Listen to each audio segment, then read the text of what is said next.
Assalamualaikum warahmatullahi wabarakatuh. Mohon dukungannya untuk channel ini. Dengan cara setelah nonton video ini tekan subscribe, aktifkan lonceng, like, komen, dan share. Iblis datang mengganggu ketika sakaratul maut. Syaitan dan iblis akan sentiasa mengganggu manusia, bermula dengan memperdayakan manusia dari terjadinya dengan setitik mani, hinggalah ke akhir hayat mereka, dan yang paling dahsyat ialah sewaktu akhir hayat, yaitu ketika sakaratul maut. Iblis mengganggu manusia sewaktu sakaratul maut disusun menjadi 7 golongan dan rombongan. Hadits Rasulullah Shallallahu Alaihi Wasallam menerangkan, yang bermaksud, "Ya Allah, aku berlindung dengan Engkau daripada perdayaan syaitan di waktu maut." Rombongan 1. Akan datang iblis dengan banyaknya dengan berbagai rupa yang pelik dan aneh seperti emas, perak dan lain-lain, serta sebagai makanan dan minuman yang lezat-lezat. Maka disebabkan orang yang di dalam sakaratul maut, itu di masa hidupnya sangat tamak dan loba kepada barang-barang tersebut, maka diraba dan disentuhnya barangan iblis itu, di waktu itu nyawanya putus dari tubuh. Inilah yang dikatakan mati yang lalai dan lupa kepada Allah Subhanahu wa Ta'ala. Inilah jenis mati fasik dan munafik, ke nerakalah tempatnya. Rombongan 2. Akan datang iblis kepada orang yang di dalam sakaratul maut itu merupakan diri sebagai rupa binatang yang ditakuti seperti harimau, singa, ular dan kalajengking, skorpion yang berbisa. Maka apabila yang sedang di dalam sakaratul maut itu memandangnya saja kepada binatang itu, maka dia pun meraung dan melompat sekuat hati.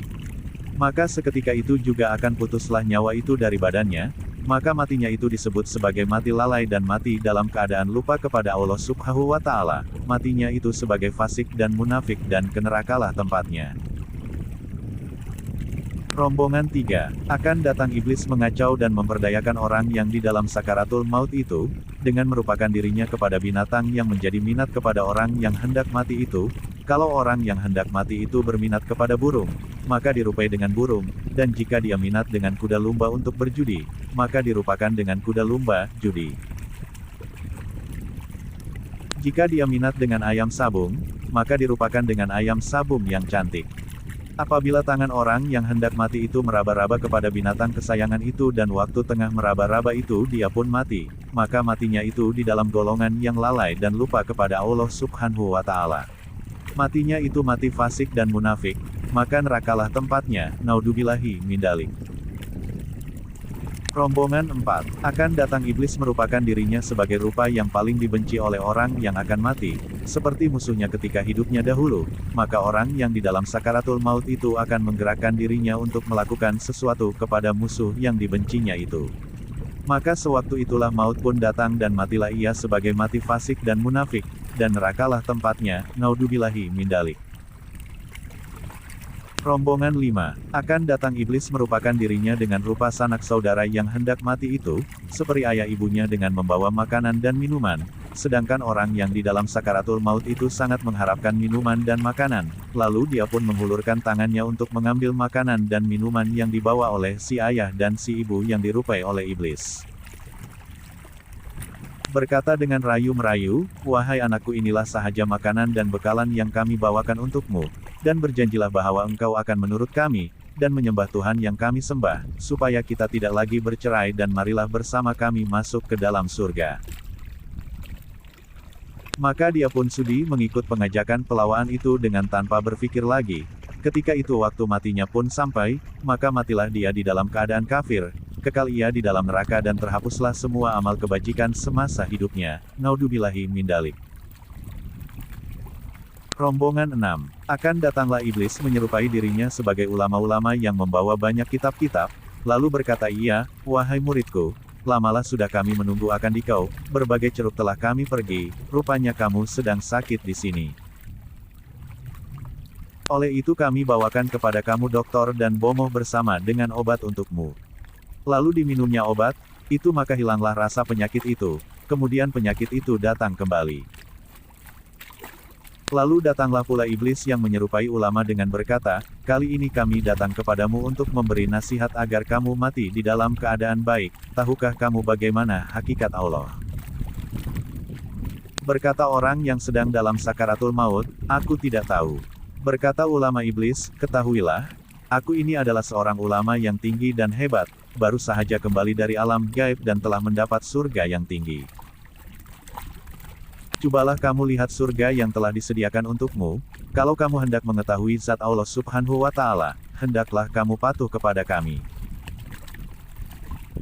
Ketika itu orang yang dalam sakaratul maut itu pun memandang ke kanan dan ke kiri, dan dilihatnya sanak saudaranya semuanya berada di dalam kesenangan surga, surga palsu yang dibentangkan oleh iblis bagi tujuan mengacau orang yang sedang dalam sakaratul maut. Kemudian orang yang sedang dalam sakaratul maut itu, bertanya kepada ulama palsu, bagaimanakah zat Allah? Iblis merasa gembira apabila jeratnya mengena. Lalu berkata ulama palsu, tunggu, sebentar lagi, dinding dan tirai akan dibuka kepadamu. Apabila tirai dibuka selapis demi selapis tirai yang berwarna-warni itu, maka orang yang dalam sakaratul maut itu pun dapat melihat satu benda yang sangat besar, seolah-olah lebih besar dari langit dan bumi. Berkata iblis, itulah dia zat Allah yang patut kita sembah. Berkata orang yang dalam sakaratul maut, wahai guruku, bukankah ini benda yang benar-benar besar, tetapi benda ini mempunyai jihad 6, yaitu benda besar ini ada di kirinya dan kanannya, mempunyai atas dan bawahnya, mempunyai depan dan belakangnya. Sedangkan zat Allah tidak menyerupai makhluk, sempurna maha suci dia dari sembarang sifat kekurangan. Tapi sekarang ini lain pula keadaannya dari yang diketahui dahulu. Tapi sekarang yang patut aku sembah ialah benda yang besar ini. Dalam keraguan itu, maka malaikat maut pun datang dan terus mencabut nyawanya, maka matilah orang itu, di dalam keadaan dikatakan kafir dan kekal di dalam neraka, dan terhapuslah segala amalan baik selama hidupnya di dunia ini. Naudzubillahi min dzalik. Rombongan 7 rombongan iblis yang ketujuh ini, iblis terdiri dari 72 barisan. Sebab menjadi 72 barisan, ialah karena dia menepati iktikat Muhammad Shallallahu Alaihi Wasallam bahwa umat Muhammad akan terbahagi kepada 73 puak, barisan, satu puak sahaja yang benar, yaitu ahli sunnah wal jamaah, 72 lagi masuk ke neraka karena sesat. Ketahuilah bahwa iblis itu akan mengacau dan mengganggu anak Adam, dengan 72 macam yang setiap satu berlain di dalam waktu manusia sakaratul maut. Oleh itu hendaklah kita mengajarkan kepada orang yang hampir meninggal dunia, akan talqin la ilaha illallah untuk menyelamatkan dirinya dari gangguan iblis dan syaitan, yang akan berusaha bersungguh-sungguh mengacau orang yang sedang dalam sakaratul maut. Bersesuaian dengan sebuah hadis yang bermaksud, ajarkan oleh kamu, orang yang masih hidup kepada orang yang hampir mati itu, la ilaha illallah. Menggigil lutut jin dan manusia melihat neraka jahanam dikisahkan dalam sebuah hadis, bahwa sesungguhnya neraka jahanam itu adalah hitam gelap, tidak ada cahaya dan tidak pula ianya menyala. Dan neraka jahanam itu memiliki 7 buah pintu, dan pada setiap pintu itu, terdapat 70.000 gunung, pada setiap gunung itu pula terdapat 70.000 lereng dari api, dan pada setiap lereng itu terdapat 70.000 belahan tanah yang terdiri dari api, pada setiap belahannya pula terdapat 70.000 lembah dari api. Dikisahkan dalam hadis tersebut, bahwa pada di setiap lembah itu terdapat 70.000 gudang dari api, dan pada setiap gudang itu pula, terdapat 70.000 kamar dari api, pada setiap kamar itu pula, terdapat 70.000 ular dan 70.000 kalajengking. Dan dikisahkan dalam hadis tersebut bahwa setiap kalajengking itu, mempunyai 70.000 ekor dan setiap ekor pula memiliki 70.000 ruas. Pada setiap ruas kala tersebut jahanam itu mempunyai 70.000 kulah bisa. Dalam hadis yang sama, menerangkan bahwa pada hari kiamat nanti, akan dibuka penutup neraka jahanam, maka sebaik sahaja pintu neraka jahanam itu terbuka, akan keluarlah asap datang mengepung di sebelah kanan jin dan manusia. Dan sebuah kumpulan asap lagi, mengepung mereka di sebelah kiri, lalu datang pula sebuah kumpulan asap mengepung mereka di sebelah hadapan muka mereka, serta datang kumpulan asap mengepung di atas kepala dan di belakang mereka. Dan mereka, jin dan manusia, apabila terpandang akan asap tersebut maka bergementarlah dan mereka berlutut dan memanggil-manggil, ya Tuhan kami selamatkanlah. Dan mereka, jin dan manusia, Apabila terpandang akan asap tersebut maka bergementarlah dan mereka berlutut dan memanggil-manggil, "Ya Tuhan kami, selamatkanlah." Diriwayatkan bahwa sesungguhnya Rasulullah Shallallahu Alaihi Wasallam telah bersabda, akan didatangkan pada hari kiamat itu neraka jahanam itu mempunyai 70.000 kendali, dan pada setiap kendali itu ditarik oleh 70.000 malaikat, dan berkenaan dengan malaikat penjaga neraka itu besarnya ada diterangkan oleh Allah Subhanahu wa Ta'ala dalam surah At-Tahrim ayat 6 yang bermaksud, sedang penjaganya malaikat-malaikat yang kasar lagi keras. Setiap malaikat apa yang ada di antara bahunya adalah jarak perjalanan setahun, dan setiap satu dari mereka itu mempunyai kekuatan, yang mana kalau dia memukul gunung dengan pemukul yang ada padanya, maka niscaya akan hancur lebur gunung tersebut. Dan dengan sekali pukulan saja ia akan membenamkan 70.000 ke dalam neraka jahanam. Iblis dengan ahli neraka. Dalam sebuah hadis diterangkan, bahwa apabila penghuni neraka sudah sampai di neraka, maka di situ disediakan sebuah mimbar dari api, dipakaikan pakaian dari api, bermahkota dari api dan diikat iblis itu dengan tali dari api. Kemudian dikatakan kepada iblis laknatullah, "Wahai iblis, naiklah kamu ke atas mimbar, dan bersyarahlah kamu kepada penghuni neraka." Setelah iblis menerima arahan, maka dia pun naik ke atas mimbar dan berkata, "Wahai para penghuni neraka. Semua orang yang berada dalam neraka, mendengar akan ucapannya dan memandang mereka kepada ketua mereka yaitu iblis." Kata iblis, "Wahai orang-orang yang kafir dan orang-orang munafik, sesungguhnya Allah Subhanahu wa Ta'ala telah menjanjikan kepadamu dengan janji yang benar, bahwa kamu semua itu mati dan akan dihalau dan akan dihisap dan akan menjadi dua kumpulan. Satu kumpulan ke surga dan satu kumpulan ke neraka sair." Iblis berkata lagi, "Kamu semua menyangka bahwa kamu semua tidak akan meninggalkan dunia, bahkan kamu semua menyangka akan tetap berada di dunia. Tidaklah ada bagiku kekuasaan di atasmu, melainkan aku hanya mengganggu kamu semua, akhirnya kamu semua mengikuti aku, maka dosanya adalah untuk kamu.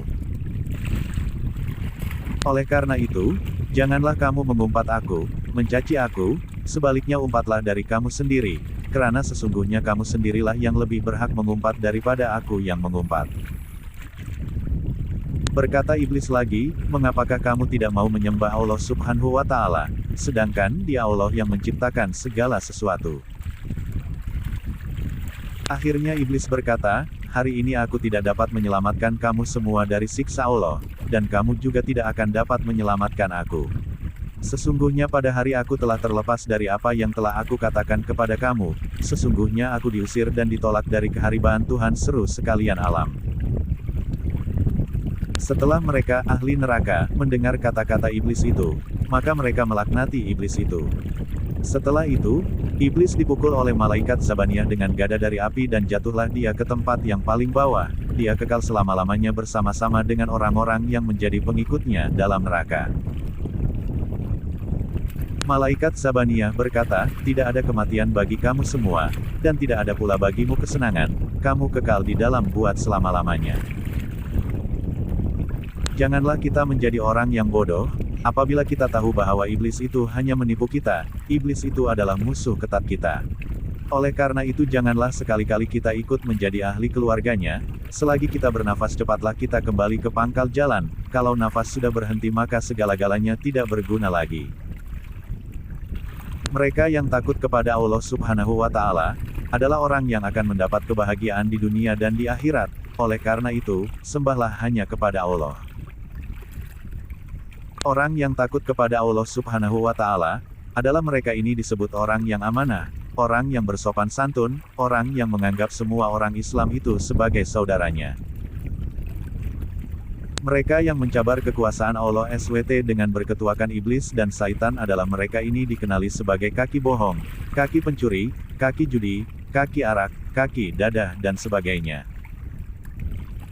Bagi mereka ini, setiap yang sama dengan mereka adalah ahli atau kaki tangan iblis. Kerja mereka adalah menjatuhkan maruah mereka sendiri dan menghancurkan Islam. Wallahu a'lam bishawab. Wassalamualaikum warahmatullahi wabarakatuh.